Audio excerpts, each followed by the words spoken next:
Hello and welcome to the Dad Whisperer. I'm your host, Dr. Michelle Watson, and I'm so happy that you're joining me here today, especially if you're a dad who wants to add more tools to your fathering toolbox. And as you know, my passion is to help dads become heroes. So it's with that foundation that I love meeting you week after week and bringing you relevant topics that support that goal. Well, that leads me to use the template that you know well by now. On your mark, get set, go. So every week I want you as dads to envision yourselves standing side by side each other, getting ready to run your fathering race this week.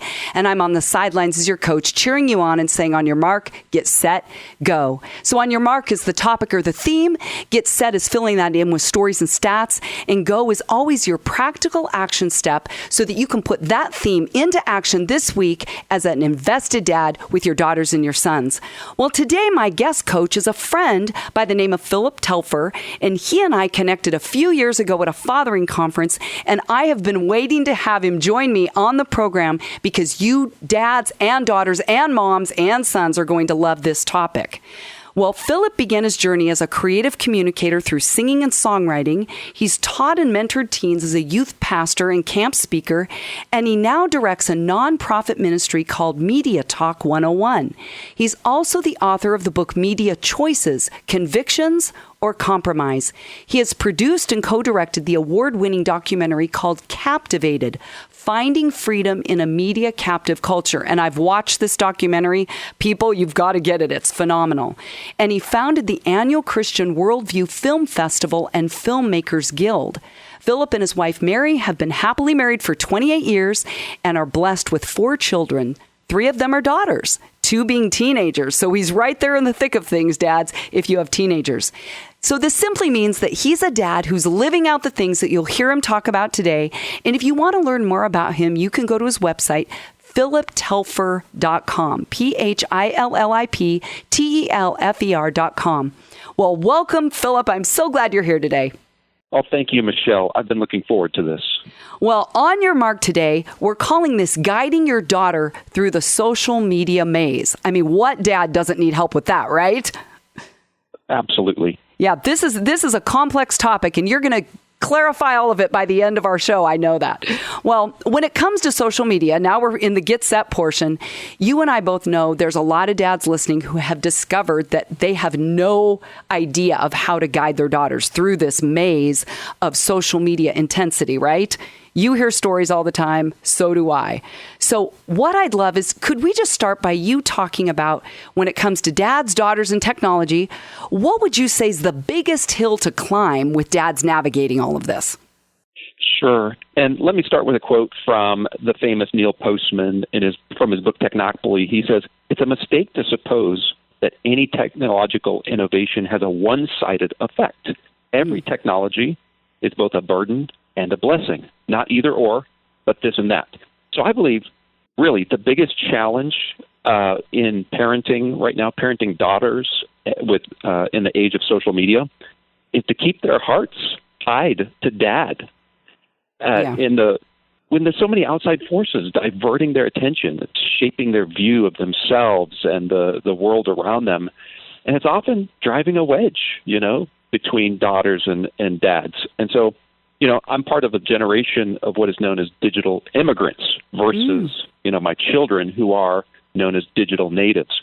Many of the challenges have happened during my lifetime and yours, and we've immigrated into the digital age with a perspective of what life was like before social media, before websites, before smartphones. And but that's not the case for our children. And like every other parent, we didn't have training. Our own parents didn't deal with these issues. They certainly had issues with us to deal with. Right. And parents from Adam and Eve in the Garden of Eden have had their issues with their kids. But there are new challenges in the 21st century that has made parenting way, way more complicated. Let's get personal then. How about you as a dad with teenage daughters? How have you navigated this whole world of social media with them? Like, get practical now. Sure. Well, one of the things as a dad that I share with others, but I want to live it out myself, is first of all being a good example to them with my own use of technology. I believe that before we can try to mentor our children, they really desperately need mentoring, but we've got to model it first. So that doesn't mean we don't use technology at all, but that they see us using it with wisdom and discipline. Do my daughters see me putting down my phone and focusing on them, that are when they're in my presence? Mm-hmm. And, unfortunately, this is not just, one hill to climb. It's like an entire mountain range of, 1400s that we're faced with.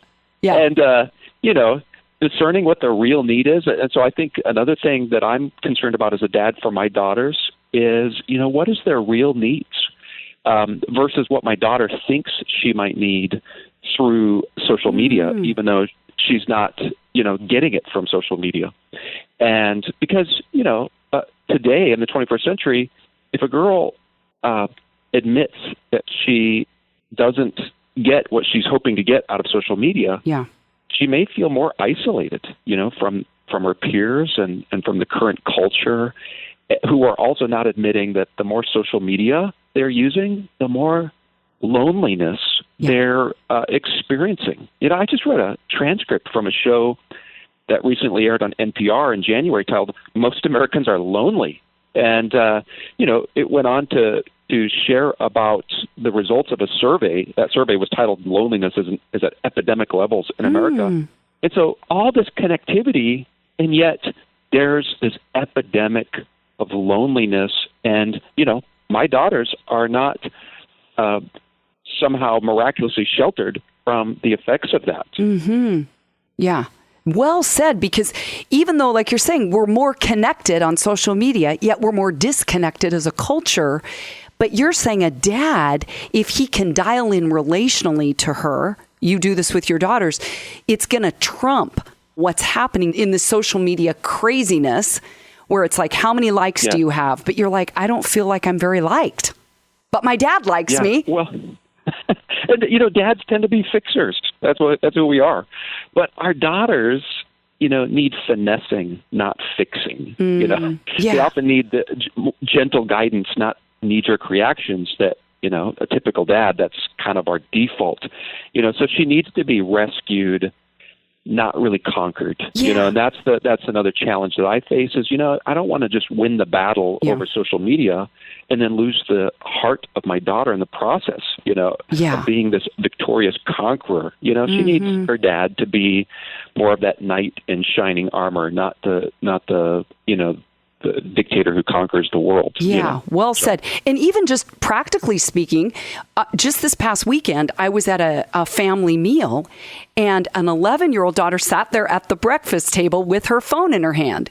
And so Dad was the one actually that looked at her and said, "Hun, the table is not where we have our phones. Put it away." But like you said, he wasn't conquering the table like, "I said this is my domain," But he gently just guided her, and she goes, "Dad, I'm writing." And then she said who it was, like he'd be okay with it. But he said, "Nope, put it down." And so then he directed her back to real time and to what was happening at the table. And I think if dads would take the initiative, is that kind of what you're saying? Guide your daughter. She's not going to just naturally be drawn to the present tense. She's going to be drawn away to friends in other spaces. Oh, absolutely. That's going to be completely natural for them. And, many times we're the ones that have opened the door to these, technologies in the home.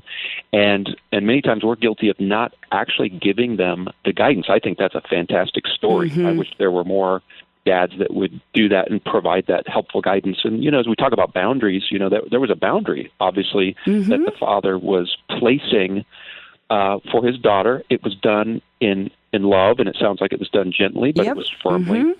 And here's the thing about boundaries, there's a mistake if we think that we can simply manage our children and their use of technology through what I call building fences.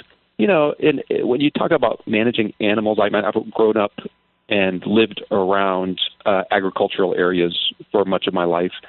And, so for those people who manage animals, and I used to manage animals, I used to have a flock of sheep. And what I did was I just built strong fences to keep them in. And the reason I did that was so I could walk away from them and ignore them, and I just build strong fences. Okay, and there you go go. up once in a while to feed them and, make sure they weren't dead.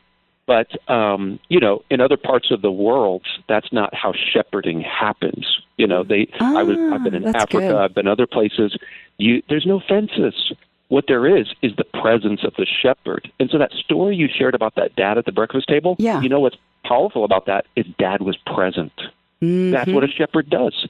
So it wasn't about, hey, I'm just going to lock everything down, but I'm going to make sure that I'm present, For a dad to be present at the breakfast table, hurrah, I think it's awesome. You know what? I didn't even think about this until you just talked about fences versus shepherding, Phillip, but it's like we could lock the phone away, but in a way, that was more of a teaching moment, wasn't it? Because there was the phone, and he interacted with her in the present to teach her how to have a boundary. Much more powerful, wasn't it? Absolutely. Yeah, that is really good. Okay, well, you've introduced me to a concept that I'd never heard of before called Dunbar's number. Okay, you've got to explain that to dads listening. How does that relate to social media? Oh, yeah. So, first of all, it comes. Robin Dunbar, he's a professor at the University of Oxford in England. He's known for his research on social relationships and how his findings, help us to better understand the limitations of social media. Dunbar's number is 150, and what that means is and I'm just going to quote, it says, a suggested cognitive limit to the number of people with whom one can maintain stable social relationships. Mm-hmm. Relationships in which an individual knows who each person is and how each person relates to every other person. So his studies have shown 150 is the maximum. Now, we also have to understand there's layers. That 150 is broken down into layers. And so when we look at those layers of social engagement, there are relationships that we have that are deeper, and then there are those relationships that we have are shallower. Mm-hmm. Those shallow relationships are included in the 150. So beyond 150, you're just in no man's land. Right. There's no real relationship there at all. But out of that 150, you have your BFFs or your besties. That they believe is about 5 people maximum. Mm-hmm. That's really, that's all we can really manage, even out of that 150. And then you have your pals, that layer, which is around 10 people beyond the 5. So now we're up to 15. And then you have your acquaintances, which is like 35. So now we're up to about 50 people. And then you've got 100 of these, randos, which is, these kind of random relationships. And, a definition for randos is from the online slang dictionary is someone so unknown to you that you cannot figure out why he or she is involved in the same social activity as you. But it's great to have them. So we have heard that term. Randos. That's funny. In our life, But when it comes down to it, you can only have so many meaningful relationships. Yeah. And so what social media is doing, especially for our daughters, is it's creating that, that mile wide and that inch deep version of relationships. And that shallowness really brings and cultivates this sense of loneliness in young people and adults today. So it's not meeting that need, because those needs are really met through intimate, close relationships. And so one way we can guide them is to help them understand, first of all, sit down and talk with them. Hey, I learned about Dunbar. Hey, let's look at what he has to say and what they're learning about social media, and why is it that so many people the more teens use social media, the more lonely they become, the more depressed they become. Why is that? And let's focus on cultivating some real meaningful relationships, and that's going to take some help and some guidance.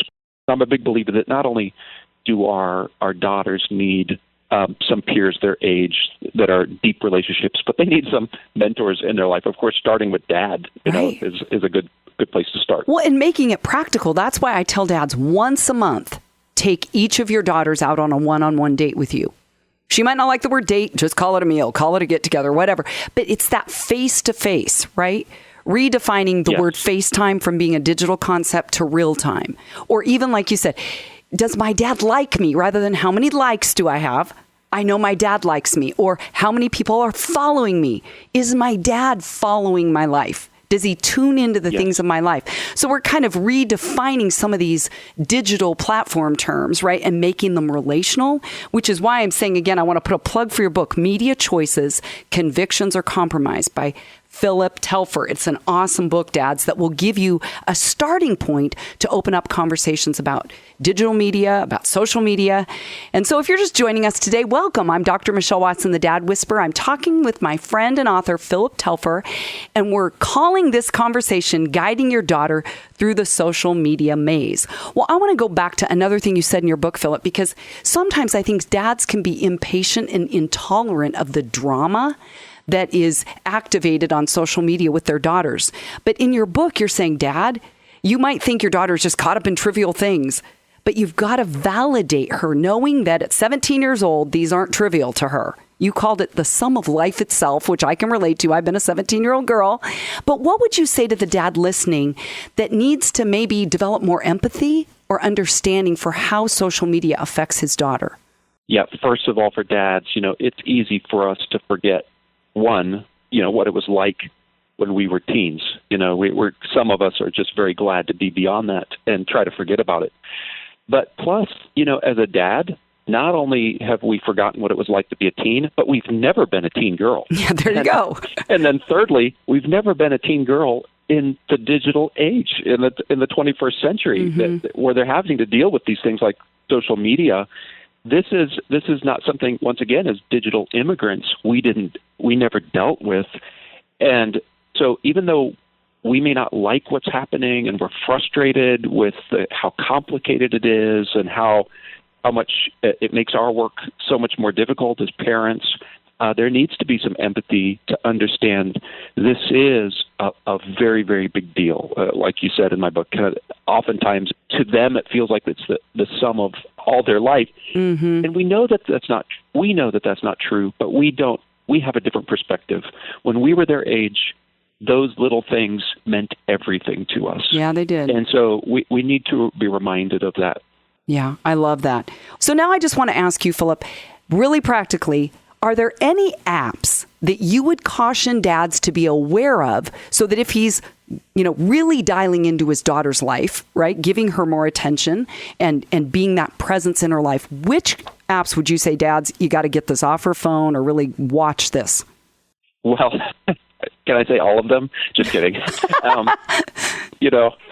I think we just need to, we first of all have to be aware every one of these apps could be used for good or for bad, even whether it comes from Snapchat to, Facebook to Twitter, to Instagram to TikTok. There's so many things that could potentially be used for good, but they have such potential to be destructive in our daughters' lives. So really it comes back to what we were talking about, fences or presence. And the reality is no matter how, if you think you can just fence it all out, I'm telling you, your kids are trickier than you are. Yeah, good point. They've got ways they can hide apps on their phone from you. There are all sorts of things that they can do to get around the fences that you built. Mm-hmm. So we don't need more fences. What we need is presence and open communication and helping them walk through that. So I do encourage parents, by the way, whatever social media your children are using, make sure you're also using that social media as well, and you're connected on social media. That's just a given. You should do that. And you're like, well, I don't want to be. You mean you want a dad to put those apps on his phone that his daughter has on hers? And I want it, I want him to be connected to his children on all of those apps. So, and that can be, that can be a dad rule that says, okay, if I'm going to allow this, here's how it's going to go. That's good. I'm also going to be practical. On this, and we're going to be connected because I want to be a part of your life. You matter to me more than anybody else that's going to connect to you through those apps. Could she block her dad from seeing certain things on certain apps? Oh, certainly she could, but that's where the presence comes in. I raise sheep, and sheep are tricky. They would like break out of the fence all the time and go to my neighbor's alfalfa field, which looked greener and healthier than what I was giving them. And so that's another thing for a dad to understand is that if that's happening, that's not the actual problem. That's a symptom of a deeper problem. Mm-hmm. So, deal with the deeper problem, which is, where am I not connecting? Right. And where are those needs that my daughter has that I can help with? Yeah. And I can't be everything to her, but certainly I can't just be a vacant hole in her life. Right, right. Well, you've probably heard that quote, rules without relationship equals rebellion. So I think if a dad is just, like you said, putting fences around this issue and there's not a relationship with him, she's just going to, fight back. But if he's joining her, because I thought you were going to say, Dad, get close enough to her to look at what apps are on her phone. But that's a go step today, Phillip, that I think dads could really benefit putting into action if they're saying, I'm going to put the same apps on my phone that my daughter has on hers, and I'm going to really see what she's looking at, what the conversations are like. Man, that is a whole new, I would say, level of parenting that fits with the 21st century. So I'm like, thank you for saying that, which leads me to then another question. Do you have any practical ways that a dad could set different kind of boundaries? Like, do you think it's important for a dad to limit screen time or those kinds of things? Or would you say, nope, let's just let her learn how to pace on her own? No, I do think there are reasonable boundaries that we should set as dads in the home. And they need to be in the context of relationship, and we've already stated that. And also, the other major point to that is what I call replace versus take away. We're always thinking about the boundaries and things that we want to take away, rather than what are we offering that's better. Oh, that's good. Because if you're going to say, hey, I'm going to lock this out, or I'm going to shut down this time, well, what are you doing to fill that time? If you're frustrated because your daughter's on her phone 4 hours out of the day, and you say, hey, I'm going to limit it to 1 hour out of the day, what is going to fill those other 3 hours? Because that's what she's wondering. Right. She's wondering, well, what do I do with that time? Because I don't really have any other engagement going on. I mean, my friends are engaging me online. Yeah. So is dad willing to engage his daughters for those 3 hours? Mm-hmm. Or some, so we really have to think about that, because it's going to cost us more time, energy, and more money. And that's why a lot of dads just kind of take a hands-off approach. It's like, well, hey, she's occupied, she's quiet. I'm not being bombarded with anything. I can kind of do my own thing, and she kind of does her own thing. Yeah. I don't think it's healthy. That is so good. Well, here's my last question for you. I love to end every show with a go step. So if you were to give dads, you've given them ideas already, but if you were to give one last idea, a practical way for a dad to guide his daughter this week through the social media maze, what would you say?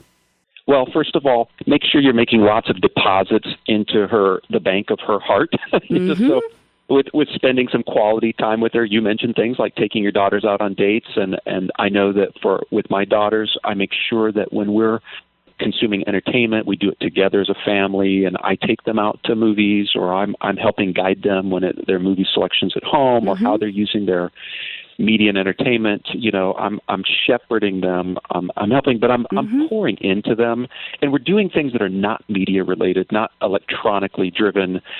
For example, my youngest daughter, who's 13, we for her birthday, I took her downtown San Antonio, and we rented scooters, and we buzzed all around town. We had such a blast. That's awesome. And that I went and I invested in a couple of these so we can go on more excursions. And so I'm investing in the bank of her heart, because once in a while, Dad, you're going to have to withdraw something. That means you're going to have some conflict. Something's not going to go well. And if you haven't deposited time and love and focused attention on your daughters prior to that, then it's going to just be an epic fail. Right, you're not going to be able to help give them guidance where it really matters. And what's your second thing? My second thing is really radical. And this may be too much for some people, but if you have young daughters that are not quite teens yet, I want to really encourage dads to really think, and this is where, watch the movie Captivated that you mentioned. There you go. Because you need to have a plan before you start just having problems. Right. A lot of times we're just putting out fires because the problems happen instead of cultivating this when they're younger. And so one of the things that I did in my household in the digital age is, my kids don't have their own phone. They have a phone that belongs to me. It's an extra phone. And they get to use Dad's second phone. And I have 3 teenagers that share one phone. Oh, wow. Now, that is there you radical. Go. That is radical. In the 21st century. People may people may think that is nuts. Now, I couldn't have pulled that Yeah. off if I'd already bought them all phones. But look at your walk and your talk, you know? So yeah, that's awesome.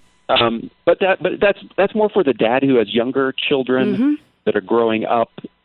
If you've got older kids and they already have phones already, I wouldn't recommend that you just take it away. I would say that there's a whole other there's a whole other way to finesse that. That's awesome. But certainly, share things in community together. We'll let people get your book because you've got lots of really practical ideas at the end of it that dads can put into action. Well, today On Your Mark has been guiding your daughter through the social media maze. Phillip Telfer has given you lots of practical ideas, dads, of how to engage your daughter's hearts, especially with the challenges that you all are facing with social media.